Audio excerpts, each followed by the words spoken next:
Vous consommez des huiles, du beurre ou d'autres aliments riches en graisse. Mais savez-vous vraiment comment votre corps les digère? Contrairement aux glucides et aux protéines, la digestion des lipides suit un processus unique et surprenant que très peu de personnes comprennent réellement. Les lipides, pourtant essentiels à l'organisme, doivent être transformés en molécules simples, les acides gras et le glycérol, pour être utilisés comme source d'énergie, participer à la construction des cellules et protéger les organes. Suivez cette vidéo jusqu'à la fin pour mieux comprendre la digestion chimique des lipides. Et surtout, vous découvrirez à la fin un résumé clair et simple de la digestion chimique des lipides sous forme de tableau pour tout retenir facilement.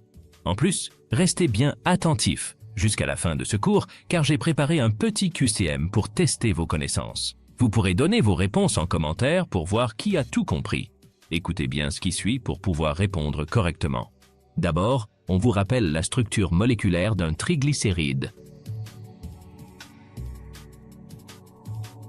Un triglycéride est formé par 3 groupes hydroxyle, OH, d'une molécule unique d'un alcool appelé glycérol, réagissant avec le groupe carboxylique COOH de 3 acides gras. Il en résulte la formation de 3 liaisons ester avec libération de 3 molécules d'eau. Première molécule d'eau, deuxième molécule d'eau et troisième molécule d'eau. Autrement dit, les 3 groupes hydroxyle OH du glycérol sont estérifiés par les acides gras. Voici la molécule de triglycéride obtenue possédant 3 liaisons ester. Première liaison ester, deuxième liaison ester et troisième liaison ester. Les triglycérides sont les constituants principaux des graisses animales, de l'huile végétale et des produits laitiers. Comment les graisses sont-elles digérées? La première étape de la digestion des graisses est l'émulsification des graisses. Une émulsion est un mélange hétérogène de 2 substances non miscibles comme l'eau et l'huile. L'émulsification consiste à disperser l'une des 2 substances, ici les lipides, dans l'autre, c'est-à-dire dans la phase aqueuse sous forme de petites gouttelettes. Les lipides sont émulsionnés dans le duodénum par les sels biliaires. Les sels biliaires sont des substances chimiques produites par le foie à partir du cholestérol et stockées dans la vésicule biliaire. La bile est une sécrétion aqueuse vitale pour l'organisme. Environ 0,5 à 1 litre de bile sont sécrétés par la vésicule biliaire dans le duodénum toutes les 24 heures. Grâce aux sels biliaires contenus dans la bile, les graisses forment une émulsion composée de minuscules gouttelettes de graisse. La deuxième étape de la digestion chimique est l'hydrolyse des graisses. L'émulsification va rendre les graisses accessibles à une enzyme appelée lipase. Cette enzyme est sécrétée par le pancréas dans le duodénum.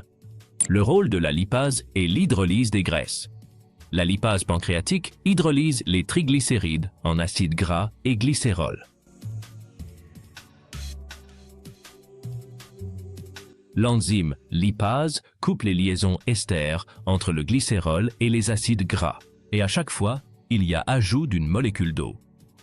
Dans ce cas, on obtient un acide gras plus un diglycéride.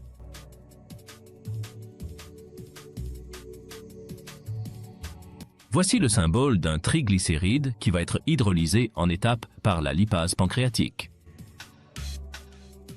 Première étape, le triglycéride est hydrolysé en diglycéride plus un acide gras. Deuxième étape, le diglycéride est hydrolysé en monoglycéride plus un acide gras. Troisième étape, le monoglycéride est hydrolysé en glycérol plus un acide gras. Le point que vous devez retenir, l'hydrolyse des triglycérides par la lipase pancréatique se fait séquentiellement pour donner des diglycérides, des monoglycérides et finalement du glycérol et des acides gras. La troisième étape de la digestion des graisses est la formation des micelles. Les sels biliaires dispersent les produits de l'hydrolyse des lipides pour former des micelles. Autrement dit, les acides gras libres et le glycérol produits par la digestion des lipides forment avec les sels biliaires des complexes hydrosolubles appelés micelles. Les micelles sont des structures temporaires formées dans l'intestin grêle pendant la digestion des lipides. Leur rôle est essentiel pour digérer les graisses. de minuscules structures qui transportent les produits de digestion comme les acides gras et les monoglycérides à travers l'intestin grêle jusqu'aux cellules intestinales appelées entérocytes. Mais attention, les micelles ne pénètrent pas dans ces cellules, elles libèrent simplement leur contenu. Les lipides entrent alors dans les entérocytes où ils sont transformés en triglycérides puis assemblés en chylomicrons.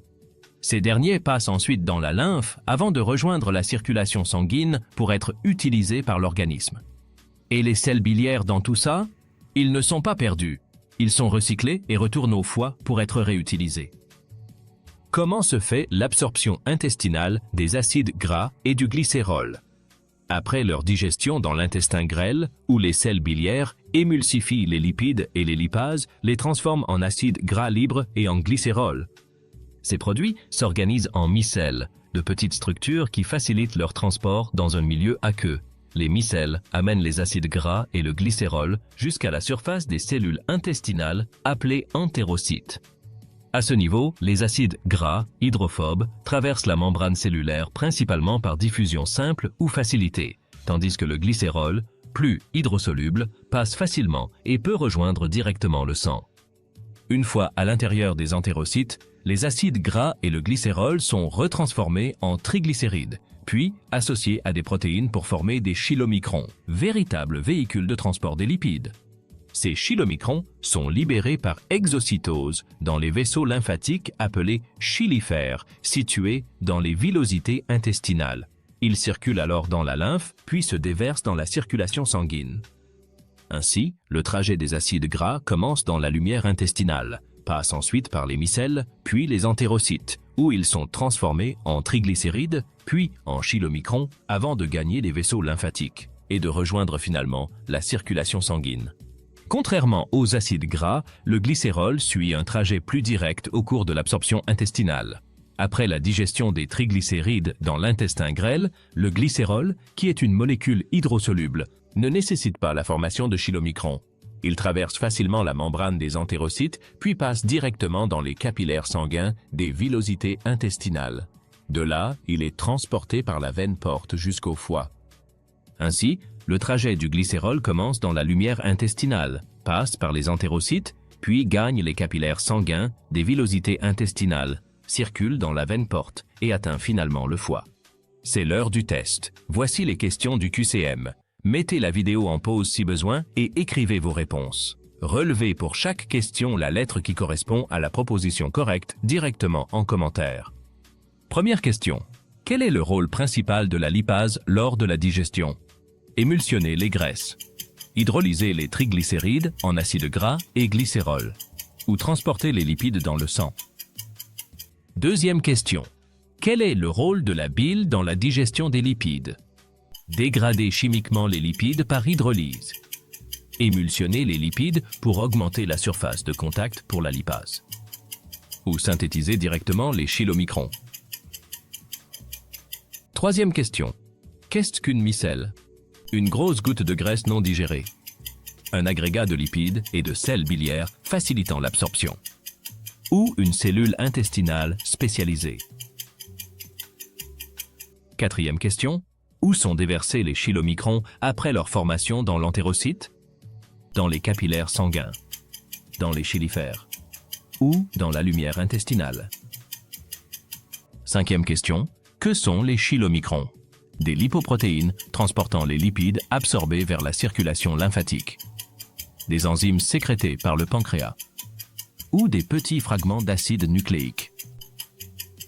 Un simple like et un partage peuvent faire découvrir cette vidéo à beaucoup plus de personnes. Alors, n'hésitez pas.